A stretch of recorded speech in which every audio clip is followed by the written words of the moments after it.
Hello friends, नमस्कार। जय माता की।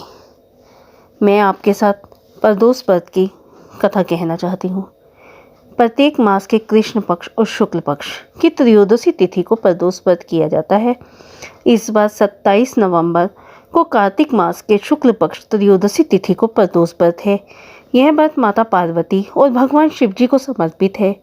पुराणों के अनुसार इस व्रत को करने से निरोगी स्वास्थ्य व लंबी आयु की प्राप्ति होती है।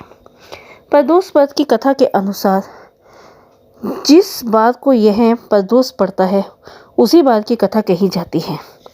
प्रदोष शाम गोधूली समय को प्रदोष कहा जाता है। प्रदोष की कथा इस प्रकार है।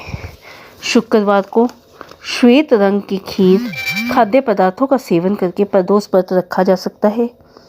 प्राचीन काल की बात है कि एक नगर में 3 मित्र रहते थे। तीनों मित्र में घनिष्ठ मित्रता थी।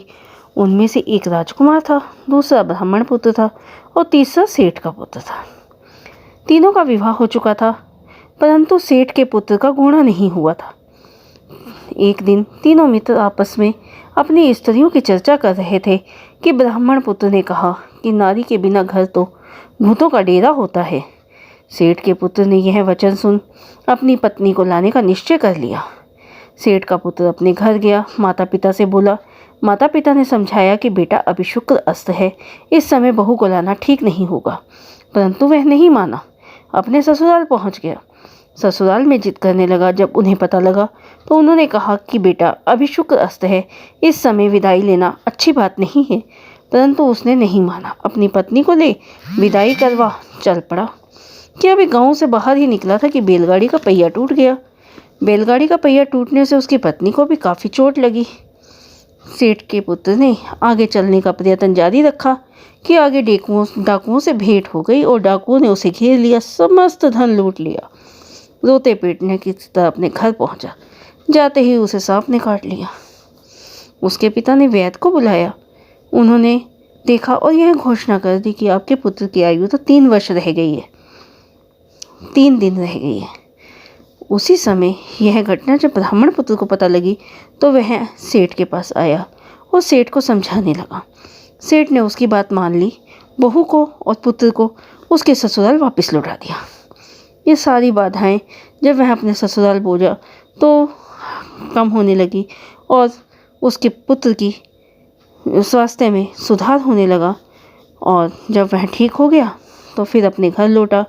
इस संसार के समस्त सुखों को भोग के अंत में स्वर्गलोक को विमान में बैठकर गया। इस प्रकार शुक्र प्रदोष व्रत की समाप्ति होती है और इसका उद्यापन भी किया जाता है। इसके उद्यापन की विधि के लिए आपको गणेश जी का पूजन करना होगा। घर के मंदिर में या मंदिर में जाकर कीर्तन व रात्रि का जागरण रखें।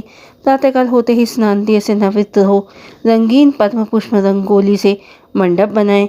उसमें शिव पार्वती जी की प्रतिमा को स्थापित करें, पूजन करें। हवन करते समय 108 बार खीर की आहुतियाँ दें। हवन के बाद आरती शांति पाठ करें और 2 ब्राह्मणों को भोजन करवाएं, दक्षिणा दें और उनसे आशीर्वाद प्राप्त करें कि आपका ये व्रत सफल हो, समस्त मनोकामनाएं पूर्ण हो व मोक्ष की प्राप्ति हो। धन्यवाद। अगर आपको मेरी यह वीडियो पसंद आई है तो आप इसे लाइक और सब्सक्राइब करें। नमस्कार, धन्यवाद। इसमें आप शिव जी की आरती भी कीजिए। धन्यवाद।